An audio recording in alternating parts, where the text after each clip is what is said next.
महाराष्ट्राचे नंदनवन असलेल्या श्री क्षेत्र महाबळेश्वर परिसरात जोरदार पाऊस सुरू असून परिसरातील निसर्ग सौंदर्य खुलले आहे।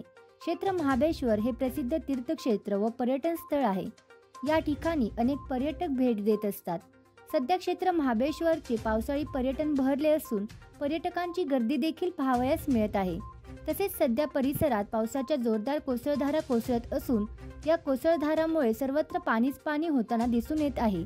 याबाबत घेण्यात आलेला आढावा।